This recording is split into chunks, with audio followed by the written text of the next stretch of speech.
Hello and welcome to this special Boxing Day from the Be-All End episode, which is reaching you, of course, the day after Boxing Day and the day after our brilliant victory at Sheffield United left us a point off the top as we head towards the new year, and we're at the halfway point in the Championship season. 2-0 win at Sheffield United. I'm with Justin Conley and Paul Woodhouse, our other two regular members of the pod squad. They have better things to do on a Boxing Day, of course, but couldn't quite make it today. But we decided after a win like that, it'd be a shame not to do a podcast, so here we are. Gentlemen, how are you doing? Have we had a good Christmas, first of all? I'm just choking on a banana, but yes, all told. Yeah? Bad. How about you? Yeah, not bad. It's been... I was working yesterday because in America they put 5 NBA games and 2 NFL games on Christmas Day, so it becomes a busy work day actually. But the night before I had a very nice Christmas Eve dinner with friends nearby, and very nice it was too. European friends, so no turkey. But yeah, no, lovely occasion. Justin, how was your festive season, or how has it been so far? Very, very nice. I had both my brothers here, so that was nice. We don't often get together because they live, some distance away. But yeah, I ate too much, drank too much, laid around doing nothing. Really, very, very much enjoyed the new Wallace and Gromit on Christmas Day. I thought that was a masterpiece. Don't know if you got that over there, but sadly not. I would heartily recommend you track it down. It was a magnificent piece of work. Managed to avoid all references to Gavin and Stacey as well, which was a bit of an effort on my part. But now it's finished, I can come out from behind the sofa because I can proudly say I've never seen a single second of it. I believe it was very good though as well. So. Yeah, me neither. No, that's passed me by as that one. Do you do the? I noticed like on social media a lot of people posting stuff about restaurants they went to on Christmas Day. Do you do that, or are you at home with a big turkey in the middle of the table person? We have done that in the past. When the boy was little, we used to go to a pub for Christmas dinner with our parents, and that was quite nice. It takes all the stress out of it. There's not crap all over the kitchen, and you're stressing about getting all the roast potatoes ready for the same time as the turkey and all that sort of stuff. But we did it. We've not done that for a while.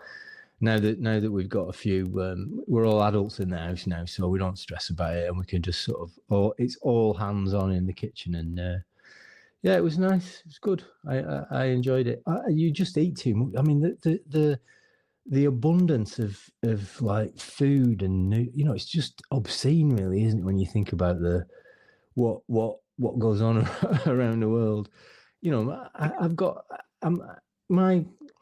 My wheelie bins are full up to the top now, and they're not being collected for a week. All the stuff that we've just thrown away because we've got so much stuff. It's just, I don't know. Sometimes it leaves me feeling a bit sort of guilty that we've, hogged all these resources without the necessity for it. I must admit, I made a bit of a schoolboy error, really. Asking the friend who was hosting the dinner if they needed any help with the food, given that there was about a dozen of us going to dinner. I said, you want me to, make any side dishes or appetizers, starters or desserts or whatever, Desserts is usually my wife's job, but, the other stuff I'll tend to do. And the answer was, could you do the veg? So, all of it? Yeah, and that's just the worst bit of Christmas dinner, isn't it, really? I mean, I know it's all right making a nice hammer, or, even, a turkey can be a pain, can't it? But anyway, yeah, so I spent the day before doing a lot of veg peeling. But Woody, what was yours like? America does the turkey thing at Thanksgiving, so did you do it again? Or? We did do it again, and I didn't lift a finger, and I don't feel bloody guilty about it. Although Steph did manage to wangle that final can of German Aldi lager that you left, Simon, shook it up, and it managed to spray all over my nether regions, and I had to do a karaoke as if I'd pissed myself. Bloody hell. Yeah, it's good stuff, that Aldi lager. You can look at. When you drink it. Yeah. Yeah. You definitely should go into business selling your Steph's mum's cookies. Oh, that was my last day when I was up at Cleveland. Woody's other half turned up with these cookies that her mother made, and they were absolutely fantastic. And proper American cookies. Yeah. That's all I've eaten. I've got diabetes, stroke too, whatever it is. Yeah, it's not too pleasant. Anyway, carry on. Right. Yeah. Well, football. Well, that was quite a performance today, wasn't it? I just popped on Twitter and said I thought it was like a statement performance. Really. I mean, Justin, how good was that? Well, as I said before we started recording, I've got a feeling that might be the best performance of the season. Might be the best performance for quite some time. Actually, I thought it was. I like to come up with something a bit negative, and I like to point out the faults. Because that's where we how we improve, isn't it? But because obviously Scott Parker listens to this podcast every week, and when we point out the failings, he addresses them a week later. But yeah, I can't think of anything to say about that was negative at all. I thought it was total control, and it shows. We've criticised the team and Scott Parker for being a little bit passive and a little bit aimless and a little bit, like we've got a lot of the ball, but we don't do much with it. And we have this sort of defensive, risk-averse mindset. And we took that a little bit into this game, but it was with a purpose, wasn't it? We're playing against a side that is actually one of the better sides that we played this season. And we've completely controlled the game without having the ball as much as we normally would, which I think is a really good sign.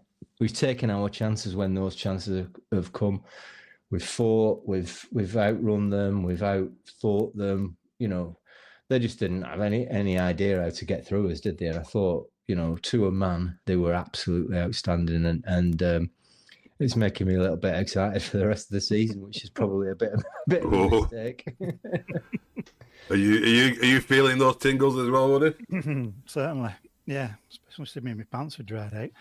But I'd say, as a marker, that's as good a performance, like Justin said, we've seen in quite some time. And in the same way that we were getting used to under VK, we knew we'd come back into a game and we'd win 2-1, we're at 1-0, no matter what time it was.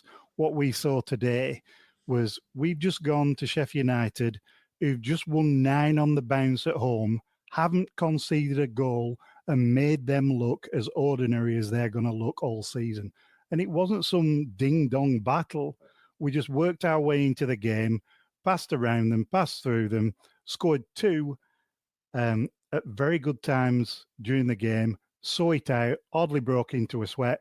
Thanks for coming. They've got a crock centre-half, they've got a crock midfielder, and they've got to try and find somebody in January. And we made that other little statement that I quite enjoyed, is that we didn't make a substitution after they'd made all theirs until about the 89th minute, was it? We said, these are our fellas. We've just played you off the park, and we're still playing you off the park. And we made Sheffield United look extremely ordinary today. And we thought it was going to be a lot tougher than what it was. And I think that's as good as we've seen all season. And it was very impressive. Very impressive. Yeah, it felt a bit like some of those Champions League games you see where like the big clubs go away to like a decent side from like Belgium or somewhere and they don't really break a sweat massively and leave with a 2 or 3-0 win, and it was just confident, wasn't it? And composed. And second half, we were almost bordering at times on taking the piss, weren't we? When the Olays are going around the ground as well, But I always get a bit nervous when you start thinking they're going to pop one in here. But I must have, the thing that struck me, having missed a bit of the recent games, the Hannibal factor just, and that's not something, we're joking about Parker taking advice from this podcast. Certainly, no one really was suggesting he plays Hannibal on the left wing or on the left side of midfield in that role that he roams from. Wherever that idea came from that Scott Parker had has worked, I think, like a masterstroke, really. I mean, not only are we getting more out of Hannibal, it seems to me, that's been something that we've all talked about many times, that there's something there's a player there, we need to bring it out of him. But it seems to have just given the team another dimension and different kind of balance than when we've been playing with those two wingers stuck out in that role. Would you concur? Yeah, I mean, I think Hannibal has got he's got many attributes that don't really lend themselves to him playing in that number 10 role where he was playing before. Out wide, though, he doesn't have quite got the same sort of responsibility. And I think compared to someone like Koleosha, who's been playing up there, he's able to keep the ball in that end of the pitch more than Koleosha is I'm just going to have a go and run at them. And then he'll either do something, but more often than not, just give the ball away and it comes back the other way. I mean, Hannibal is one of those players that even when he loses the ball, he doesn't believe that he's lost it and he just works as hard as he can to get it back. And while he might, he doesn't offer a goal threat really, does he? But he has that ability just to, keep the ball in the right area of the pitch.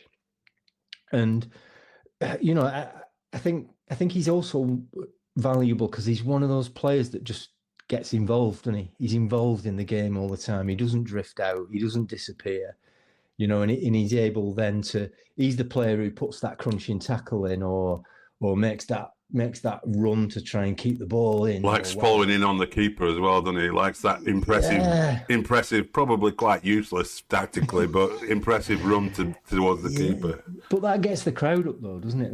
Those are the moments that can change games when you do something like we've all been at games in the past where someone's put a crunching tackle in, just left a mark on somebody, and then the crowd gets up, the momentum changes, all that sort of stuff. So I think he's good for that. But I think you're right. I don't think anybody would have thought, well, let's try that. But maybe necessity has been the mother of invention, because I think we'd needed to get Koleosha out of the firing line a little bit, because I don't think he's had a bit of a poor spell, hasn't he, where he's not really produced that much. So it's worked out very well. I mean, I think, if I'm right in saying, no changes today from the last game, which No, it wasn't. I don't think we've done that very often this season, but we might have just hit upon something that's got the right sort of balance in it.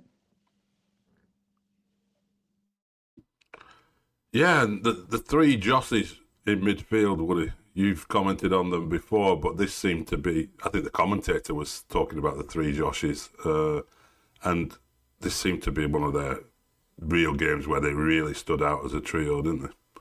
Well, what you see with this, additional midfield is that they're hunting in packs. They're either defending in a pack, they're all closing down in packs, they're pressing in a pack, and there's always a spare man, whether it be Laurent, Brownhill, whatever, and I think that helps Hannibal be able to do what he does, because he's very good at shielding the ball. He's very good at being able to draw a free kick. He's very good. He always, like Justin says, he's always looking for a bit of action. He's always trying to either make something happen in the game or going towards things that are happening in the game. And when he's a little bit more isolated, if that doesn't always come off, other sides can break. But the way that we've been playing with the three Joshes and whatnot means that there's always somebody covering. They're always coming in and pressing with him. And it's quite an impressive midfield these past two games. It really is. And like we said, nobody expected it. Nobody said, let's bung everybody in midfield and let's have a go. But it seems to have worked out extremely well. Yeah, and the other factor he stuck with as well was Humphreys at left back rather than Lucas. That is one that I think was seen as a negative move that he's more of a defensive-minded fullback. But again, it seems to have added that balance to the side, Justin. Yeah, I think when we play away, you need that little bit more stability. I mean, you could see them finding a little bit more space. Had we had, I mean, Perez is more of an attacking fullback, isn't he? He's got a great cross on him. But yeah, I think Humphries is a little bit solider. But yeah, he's quite good. He's not poor going forward. He's just positionally he's more defensive minded, so he doesn't drift out. He doesn't drift in and get forward. And against the better teams in the division, I think you've got to do that. But yeah, I mean, I'm just going back to the Joshes. I just wanted to talk about Josh Cullen a little bit because he got booked after 20 minutes, and I think that for a central midfielder like him, that's as Bruno Fernandes found out earlier on this evening in that it can be quite a bit of a tightrope to walk, but he managed to maintain his effectiveness without really sort of pulling out of anything. I thought that was really impressive. It's little details like that I think that make up the big picture of how well disciplined and how organised they are. They know exactly what they're doing and where they need to be. And I think that sort of really exemplified that sort of sense of control, organisation, and discipline. The discipline is really important if you're going to play the way that we play. Everything's built on that discipline and that organisation and the foundations that they put down. Even though we've complained about it a little bit, that we're a little bit too defensive, this performance was sort of built on that a little bit, wasn't it? Built on the work that they've done up to this point. Absolutely. And you've got to admire that. I think I've always said this: defending, goalkeeping, still part of the game. It's all part of playing football. I don't like it when it's pointless, when it's aimless, when it's defending for defending's sake. But when you put it in conjunction with the ruthlessness in front of goal that we showed at Sheffield, I think it's a winning combination that, it gives. I mean, we've always said, haven't we? If we're in touch by Christmas, you never know what's going to happen. So, makes me optimistic. Well, I was going to say, I mean, Woody was mentioning to me just before we came on air, comparing where we are now to where we were in the VK promotion season, and we're either matching it or bettering it. I can't remember the stat, but we're doing as well as we were under VK in that season where we went on to storm the title. I don't know if we feel like we're about to storm the title, but that performance does leave you thinking like we must be favourites for promotion. I mean, they're top of the league and we've gone there and dominated. And it does seem to me, to go back to what your point, Justin, was that there's a purpose to everything that Parker's been doing now. We can see it, and there were some people who were losing faith with it and getting very frustrated with it. Me. You amongst them, Justin. Yeah. But they were not out there on social media. There were people calling for his head, weren't there? They're going a long way further than you were in your criticisms. But it now looks, you can now see, and I know it's easy with hindsight, but I mean, Parker would turn around and go, you see, this is what I was doing. Is build it up, solid back four, have a well-functioning midfield, have a defined and understandable shape where the players know where they're supposed to be and where they all are. Get to that system where we've had for a few games now, and as we've pointed out, where it feels like we have an extra man at times because we've always got that open pass on. That's when you're controlling games of football. And this is all stuff that Parker has gradually built up after inheriting an absolute shithouse of a mess caused by the chaotic, anarchic transfer policy that we had. And has taken it and not only has stabilised it, has built it, and turned us into a team now that do look like favourites to going up. I suspect we all share that feeling, but the question is that's raised now is like, this time during the company season, you started to think this team will go up and we'll do all right. We'll give it a good shot with this team. And we were saying recently that this team doesn't feel like that it feels absolutely miles off Premier League level. But, from our conversations today, and perhaps we can go into it a bit on air, start to feel that perhaps there are some things in this team that might not be so far away from it in the Premier League, would it? Yeah, we can say that. It's us getting excited again, isn't it? Yeah, I'm not even going to go there. But I think the defensive platform. I think that the way that we're starting to play. Yes, you need different bodies. You know, you need an upgrade, and obviously we know how much quicker it is in the Premier League. But I think this style of play would arguably adapt itself maybe a little bit better in the Premier League than just this gung ho. Let's just play little funny clicks and see flicks and whatnot and see what we can get away with. But I wouldn't. Yeah, I'm not. So hold on. What you're saying there? What you're saying there is that Parker ball is better suited to the Premier League than VK ball or company ball was. But we might not necessarily have Premier League quality players in all that position. But if Parker can upgrade in those positions that he needs to, the foundations that he's built could serve us better in the Premier League than what company built. Is that what you're saying? In a nutshell, yes. Yes. There you go. That's what I think as well. The other thing you've got to remember is we've got a goalkeeper who's thought very highly of by people who know what they're talking about. We didn't like him that much in the Premier League last season, but I think he's under considerably less pressure this year. He's done well. He's not done anything wrong as far as I can see. And when we do, if and when we do get back into the Premier League, he'll have another season of experience under his belt, which, you know, as much as anything else might, you know, make a bit of a difference.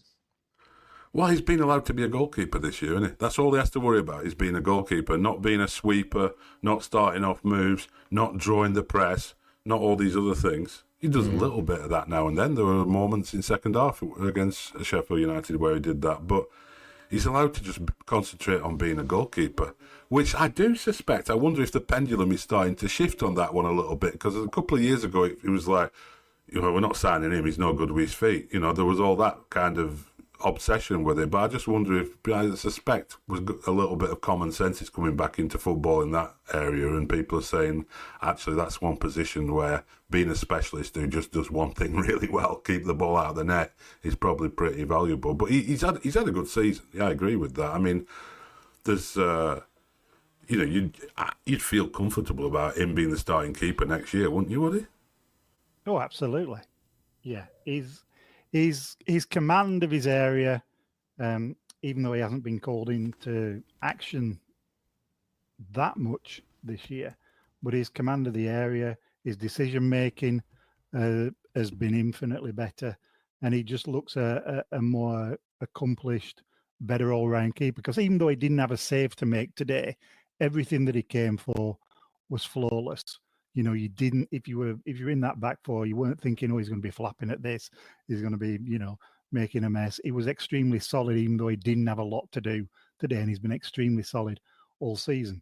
And you can argue about his distribution, but it's as average or as good or as indifferent as the vast majority of Premier League keepers.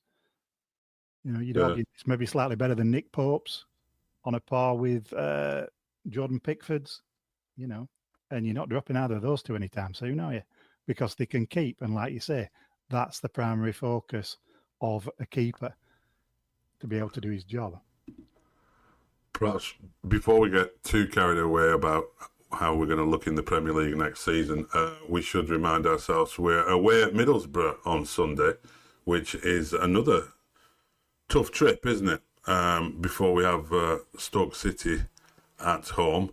Boro, Justin, I'm not expecting you to do a Chris Bowden scouting report, but Michael Carrick's side, they're up there, and that's going to be another game where if we can go and do exactly what we've just done at Sheffield United, then we really are flying. But it's a tricky one, isn't it?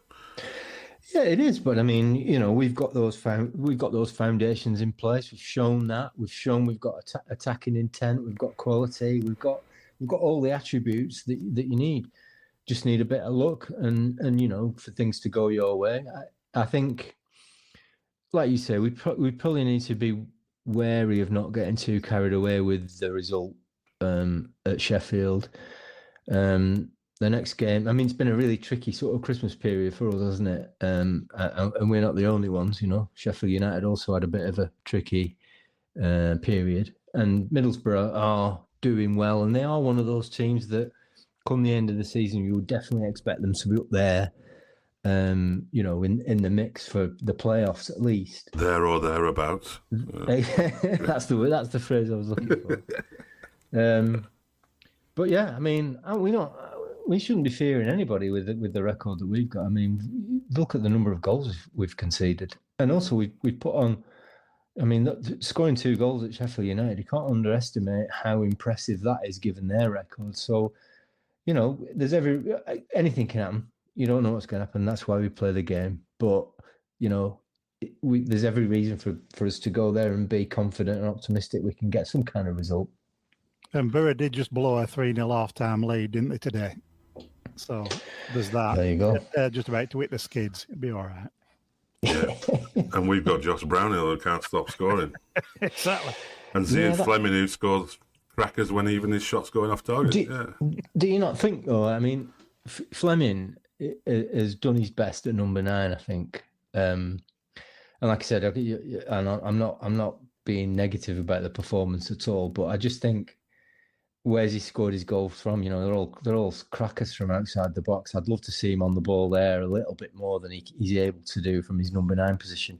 It's been free kicks, hasn't it? So, you want him to be hovering around the edge of the box with that. I mean, if he can finish like that, then that's where I'd rather see him rather than trying and failing to get on the end of whatever we can create from out wide.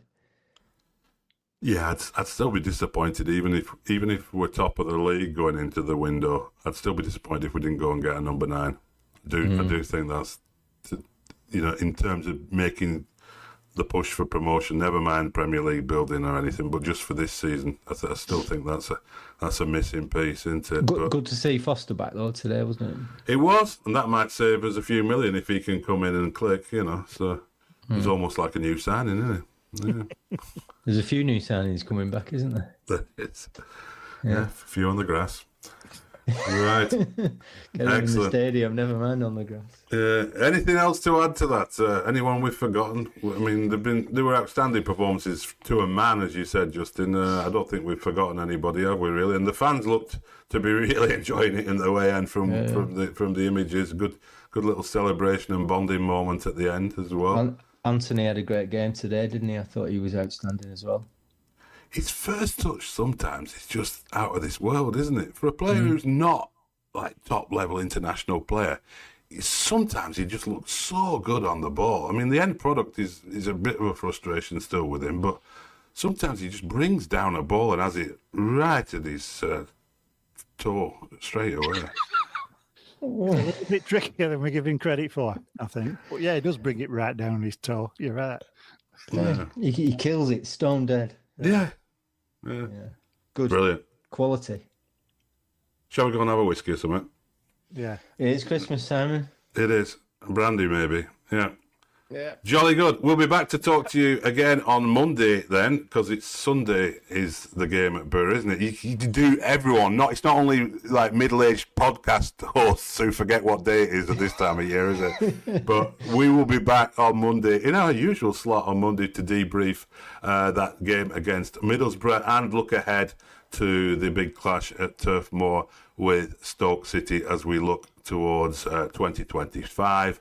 And so we shall save all our end of year silliness and greetings and best wishes for then, and we'll get off and have a drink. All the best and up the Clarets.